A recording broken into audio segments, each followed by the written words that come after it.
کر دیا اور اتنا خوش ہیں کہ میرا محل اور یہ رات کے وقت یہ چراغوں کی وجہ سے اس کے اندر ایک چمک نمک کیسے خوبصورت ہے. اور اسی میں رات کا ایک حصہ ہوا، دیکھا کہ ایک فقیر اندر آیا، آگے کہنے لگا حضور آپ کا محل بڑا اچھا لگتا ہے، لیکن ایک چیز اس کے اندر ہے، وہ چیز اگر نہیں ہے تو آپ کا محل بڑا خوب ہے، اگر وہ چیز ہے تو پھر محل کے اندر ایک عیب ہے. پوچھا کہ وہ کون سی چیز ہے؟ فرمایا حضور مجھے معاف کیجیے، یا تو یہ محل نہیں رہے گا یا اس محل میں آپ رہ رہے ہیں آپ نہیں رہیں گے. یہ بہت بڑا محل کے اندر عیب ہے. محل ایک نہ ایک دن پرانا ہو کے پوشیدہ ہو کے گر جائے گا، ہمیشہ نہیں رہے گا. اور آپ اس محل میں بیٹھے خوش ہیں، آپ بھی ہمیشہ نہیں رہیں گے. یہ دو چیزیں اگر نہیں ہیں تو محل بڑا اچھا ہے. ابراہیم بن ادھم رحمۃ اللہ علیہ کو اس خوشی کے موقع پر ایک چپتا ہوا جملہ بہت ہی وہ سارے اچھی چیزوں کو پھیکا کرتے تھے. تو اس وقت واقعات میں ہے کہ سارے چراغوں کو گل کر کے ایک کنارے جب لیٹ جاتے ہیں تو پھر محل کے اوپر سے کسی کے چلنے کی آواز آ رہی ہے. پوچھا کہ کون؟ تو اوپر سے آواز آئی کہ حضور میرا اونٹ گم ہو گیا ہے، میں تلاش کرنے کے لیے آپ کی چھت سے اوپر چڑھا ہوا ہوں. پوچھا کہ کون بیوقوف ہے جو چھت پہ چڑھ کے اونٹ ڈھونڈ رہا ہے؟ تو اس نے پھر دوسری آواز دی کہ جیسے نرم و گرم بستروں کے اندر خدا نہیں مل سکتا ہے، ویسے ہی چھت کے اوپر سے اونٹ نہیں مل سکتا ہے. ابراہیم بن ادھم رحمۃ اللہ علیہ اور اس کے بعد زندگی بدلی جو آج سے ان کی زندگی تاریخ کے اندر محفوظ ہے. رسول اکرم صلی اللہ علیہ وسلم نے فرمایا القیس من دان نفسہ، ہوشیار آدمی تو وہ ہے جو اپنی حقیقت کو اور اپنی انتہا کو سمجھ لیا. وعمل لما بعد الموت، موت کے بعد کی جو ہمیشہ والی ابدی زندگی ہے اس زندگی کے لیے اس نے ذخیرہ کر دیا. یہ بہترین آدمی ہے. لیکن بعد میں آپ فوراً آپ نے دوسرا ارشاد فرمایا، اس ارشاد کی طرف آگے میں بات کرنا چاہتا ہوں. آپ نے فرمایا والفاجر، فاجر آدمی کون ہے؟ فرمایا من اتبع نفسہ ہواہا وتمنى علی اللہ. فاجر آدمی وہ ہے جو اپنی نفسانی خواہشات کے موافق زندگی گزارتا ہے، نفس کے چکر میں اپنی زندگی برباد کر دیتا ہے. اتنا نہیں ہے، پھر فرمایا وتمنى علی اللہ، اللہ پر بڑی اچھی امید لگائے بیٹھا ہے کہ میرا اللہ غفور الرحیم ہے، میرا اللہ جو ستار العیوب ہے وہ مجھے معاف کر دے گا، میرے اوپر نظر کرم کر دے گا، وہ مجھے جنت عطا کر دے گا، میرے سارے غلطیوں کو معاف کر دے گا. ایسی تمنائیں اللہ سے لگائے ہوئے زندگی جو ہے یہ اپنے نفس کے چکر میں گزار رہے ہیں.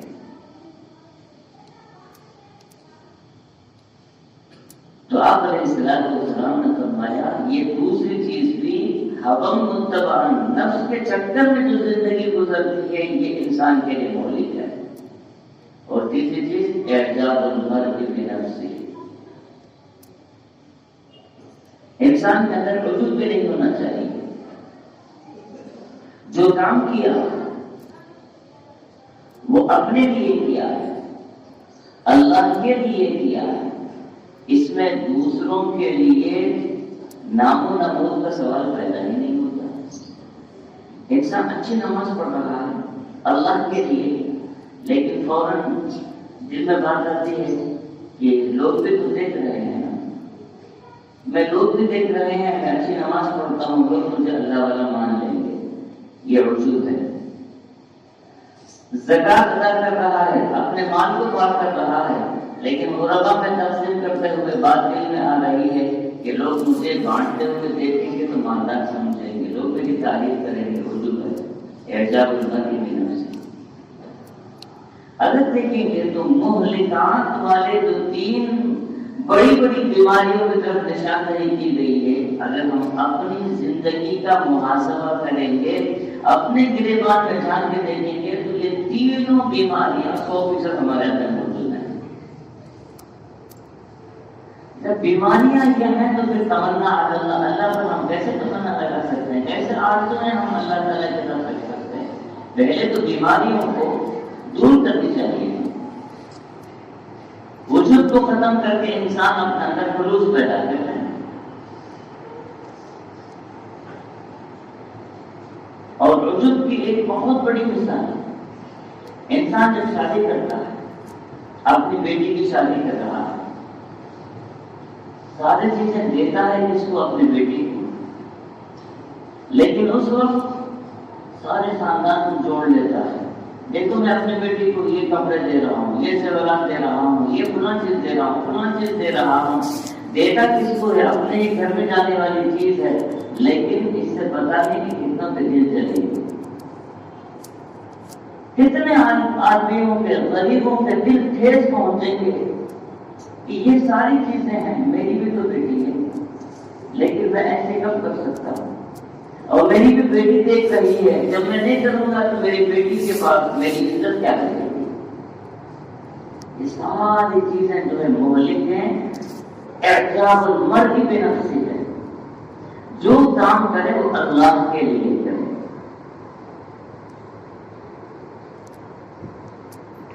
تو اس کو آپ علیہ السلام نے فرمایا کہ ثلاث مہلکات، پھر آپ نے فرمایا ثلاث کفارہ، 3 چیزیں ایسی ہیں جو انسان کے لیے کفارہ بنتی ہیں۔ انسان گنہگار ہے، گناہوں کا بلندار ہے، تو اس کو اپنے گناہوں کے کفارے کے لیے کچھ نہ کچھ تو اچھے کام کرنے چاہیے نا۔ اب کیا کریں گے؟ آپ نے فرمایا سب سے پہلی ایک چیز ہے، اس کو تھام لو، فرمایا انتظار الصلاۃ بعد الصلاۃ، ایک نماز ہونے کے بعد دوسری نماز کا انتظار، یہ بہت بڑی نیکی ہے۔ صحابہ کرام رضوان اللہ علیہم اجمعین فرماتے ہیں کہ ہم ایک نماز کے انتظار میں ایسے بیٹھ جاتے تھے کہ بیٹھتے بیٹھتے بیٹھتے آدھی جماعت سو جاتی تھی، اور ایک مرتبہ ایسے ہوا کہ آپ علیہ السلام کی کوئی ضروری مصروفیت تھی حجرہ طیبہ کے اندر، کہیں سے مال آ گیا تھا، تقسیم کرنا تھا، اور آپ علیہ السلام مسجد نبوی تشریف نہیں لائے، لوگ جو ہے انتظار کرتے کرتے کرتے سو بھی گئے ہیں، آدھے آدمی ایسے ہی ڈھل گئے ہیں۔ حضرت عمر رضی اللہ تعالیٰ عنہ نے اس وقت آواز دی، یا رسول اللہ، سارے لوگ سو رہے ہیں، نیند کا غلبہ ہو رہا ہے۔ اس وقت آپ صلی اللہ علیہ وسلم باہر تشریف لائے اور فرمایا تمہیں مبارک ہو، اس پوری روئے زمین پر اللہ کی یاد میں بیٹھ کر جو خوش نصیب بندے ایسے انتظار میں بیٹھے کہ ان پر نیند کا کوئی غلبہ ہو گیا، اس مٹھی پر جماعت کے علاوہ کوئی اور جماعت نہیں ہے جو اللہ کی یاد میں بیٹھی ہوئی ہے، کیونکہ پوری کائنات کے اندر صرف صحابہ کرام کی جماعت ہے اور تو کوئی ہے نہیں۔ تو ایسے ہی سوچئے کہ انتظار الصلاۃ بعد الصلاۃ، ایسے غفلت کے زمانے میں کوئی ایک بندہ بھی نماز کے انتظار میں کچھ وقت بیٹھ جاتا ہے، اللہ اللہ کرتے ہوئے نماز کا انتظار کرتا ہے، اللہ سبحانہ و تعالیٰ فرمائیں گے کہ انگنت بندوں میں ایک بندہ تو ایسا مخلص ملا ہے جو میری یاد میں بیٹھا ہوا ہے نماز کی یاد۔ اور حدیث پاک میں فرمایا گیا روز محشر جس دن کی کوئی سایہ نہیں ہوگا، ہولنا وحشتناک، اس وقت حالات ہوں گے، اس دن کچھ بندے ہوں گے جن پر سکون چھایا ہوا ہوگا، اور اللہ سبحانہ و تعالیٰ کے عرش کے نیچے سائے میں رہیں گے۔ ان بندوں میں ایک وہ بھی بندہ ہے جو انتظار الصلاۃ بعد الصلاۃ، نماز کے انتظار میں وقت لگا ہے۔ اور پھر فرمایا اسباغ الوضوء علی الصلوات، انسان کو حالات ایسے پیش آ جاتے ہیں جو اس کی مجبوریوں کے ہوتے ہیں، لیکن ان مجبوریوں میں بھی وضو کرتے رہنا یہ اللہ کو بڑا پسند ہے، کیونکہ حدیث پاک میں فرمایا گیا حفت الجنت بالمکارہ، جنت کی بھی ایک باڑ لگائی گئی ہے، جس ایک باغ سے دوسرے باغ کے درمیان باڑ لگایا جاتا ہے کہ کوئی جانور یا کوئی انسان ادھر سے ادھر خلل کرنا آ جائے، ویسے جنت کے بھی باڑ لگائے گئے ہیں، اور وہ باڑ کیا ہیں؟ مکروہات کے باڑ لگائے گئے ہیں۔ انسان کو جتنے چیزیں تکلیف کے ہوتی ہیں، محنتوں کے ہوتی ہیں، آرزویں کے، مشقتوں کے ہوتے ہیں، ان کے باڑ لگائے گئے ہیں۔ اگر وہ چیزیں بندہ کرتا ہے تو جنت کے قریب ہوتا ہے۔ تو موسم سرما ہے، سردی کا موسم ہے، طبیعت سونے کو چاہتی ہے، لیکن بستر سے، گرم بستر سے اٹھتا ہے، ٹھنڈے پانی کی طرف لپکتا ہے اور وضو بناتا ہے، نماز کے لیے کھڑے ہو جاتا ہے۔ یہ ساری چیزیں جو ہے سوالات ہے۔ تو فرمایا اسباغ الوضوء علی الصلوات، اور تیسری چیز فرمایا گیا وَنَقْلُ الْأَقْدَامِ إِلَى الْجَمَاعَةِ، انسان نیکی کے ارادے سے جب چلنے لگتا ہے تو ہر قدم پر اس کو ثواب ملتا ہے۔ نماز کے لیے مسجد کی طرف چل کے آتا ہے، مسجد جتنی دور ہوگی اتنا زیادہ ثواب ملے گا۔ ایک ایک قدم پر، ایک حدیث میں فرمایا گیا ایک ایک قدم پر اس کو ثواب ملتا ہے، ایک نیکی ملتی ہے، اور ایک حدیث میں فرمایا گیا ایک ایک قدم پر ایک نیکی ملتی ہے، ایک برائی مٹائی جاتی ہے، اور ایک حدیث میں فرمایا گیا ایک نیکی ملتی ہے، ایک برائی مٹائی جاتی ہے، ایک درجہ اس کا بلند کیا جاتا ہے۔ تو رسول اکرم صلی اللہ علیہ وسلم نے فرمایا کہ تمہارے لیے کفارے کے لیے جو اعمال بتائے گئے وہ اتنے آسان عمل ہیں کہ بندہ ان کو کرتے جائے گا تو اپنے گناہوں کے بھی کفارے ہوتے جائے گا۔ اور پھر آپ علیہ الصلوۃ والسلام نے فرمایا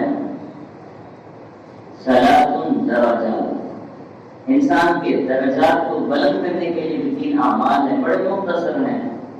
فرمایا سب سے پہلی چیز اطعام الطعام، مہمان نوازی، لوگوں کو کھانا کھلانا۔ مہمان نوازی، ایک مہمان نوازی وہ ہے جو ہمارے پہچان کے لوگ ہوتے ہیں، بھائی ہے، بہن ہے، بیٹا ہے، ہم ان کو تو کھلانا اپنے اخلاق فریضہ سمجھتے ہیں، لیکن جن کو جانتے ہیں ان کو بھی کھلائیں، جن کو نہ جانتے ہیں ان کو بھی کھلائیں، اور یہ مہمان نوازی کو اپنے لیے ایک بہترین جو ہے ذمہ داری سمجھ کر کریں۔ تو فرمایا اطعام الطعام یہ ہے، اس سے درجات بلند ہوتے ہیں۔ ہر ایک کو کھلانے کا جذبہ ہونا چاہیے کہ میرے گھر مہمان کون آئے گا۔ انبیاء علیہ السلام کی بھی سنت یہی تھی، صحابہ کرام کی بھی سنت یہی تھی، واقعات بے شمار ہیں کہ مہمان نوازی کے لیے وہ لوگ کیسے لپک لپک کے آگے بڑھتے تھے۔ پھر دوسری چیز فرمایا افشاء السلام، سلام کو عام کرنا۔ رسول اکرم صلی اللہ علیہ وسلم سلام چھوٹوں پر بھی کرتے تھے، اور آپ علیہ السلام سے پوچھا گیا یا رسول اللہ جب 2 آدمی ملاقات کرتے ہیں تو سلام میں کون پہل کرے؟ فرمایا اولاہما، ان میں جو پہلا آدمی ہے وہ سلام۔ جیسے گھر کے اندر داخل ہو رہے ہیں، گھر کے اندر آدمی ہے تو اندر جانے والا جو داخل ہونے والا آدمی ہے وہ اولاہما ہے، وہ سلام کرے۔ کسی مجلس میں کوئی بندہ داخل ہو رہا ہے، پہلے سے مجلس جمی ہوئی ہے، بیٹھی ہوئی ہے، تو باہر سے آنے والا سلام کرے۔ یہ سلام کا ایک طریقہ بتایا گیا ہے، لازم ہے کہ وہی سلام کریں، وہ اگر سلام نہ کریں تو ہم انتظار میں بیٹھ جائیں، نہیں، سلام میں پہل کرنا، اس کو فرمایا افشاء السلام۔ اور تیسری چیز فرمایا گیا صلوا باللیل والناس نیام، جب لوگ سوتے رہتے ہیں اس وقت میں نماز پڑھو، اس کا مراد تہجد کی نماز ہے۔ ومن اللیل فتہجد بہ نافلۃ لک، رسول اکرم صلی اللہ علیہ وسلم کو بھی حکم دیا گیا یا رسول اللہ آپ یہ نماز پڑھیے، تہجد کی، یہ اللہ تعالیٰ کا قرب اس سے بہت نزدیک ہوتا ہے۔ اور قرآن کریم میں کیا ہو بالاسحار هم یستغفرون، قسم ہے ان بندوں کی جو سحر کے وقت اٹھ کر تہجد کے وقت اٹھ کر اللہ سے اپنے گناہوں کی معافی طلب کرتے ہیں، تو یہ بڑا اللہ سبحانہ و تعالیٰ کے پاس پسندیدہ وقت ہے۔ اس وقت میں تہجد میں جو بندے اٹھ کے کھڑے ہو جاتے ہیں اللہ کو بڑا پسند آتا ہے۔ سلطان صلاح الدین ایوبی رحمۃ اللہ علیہ جب جنگ کرتے کرتے تھک گئے تھے، بڑی پریشانی تھی، ایک دن صبح کی نماز سے باہر نکلے، دیکھے کہ اللہ والا سامنے آ گئے، اسے کہے کہ آپ اللہ والے نظر آتے ہیں، ہماری کامیابی کے لیے دعا کر دیجیے۔ سلطان صلاح الدین ایوبی کے نورانی چہرے کو اللہ والوں نے تھوڑی دیر دیکھا، کہا کہ تہجد پڑھ رہا ہے، کیوں لگتا ہے؟ اور میں کہ ہاں تہجد پڑھ رہا ہوں۔ کہا کہ تیری تہجد نے تیرے دشمن کے بیڑے کو غلط کر دیا۔ یہ کہتے ہوئے وہ آگے بڑھ گیا۔ 2 دن کے بعد پتا چلا کہ ایک مزید جو پیچھے سے دشمن کا بیڑا آ رہا تھا، اس کا جو کشتی تھی، جو جہاز کا، وہ دریا میں ڈوب گیا۔ تو تہجد کے یہ فائدے ہیں کہ دنیا بھی بنتی ہے، آخرت بھی بنتی ہے۔ اللہ تعالیٰ سے دعا ہے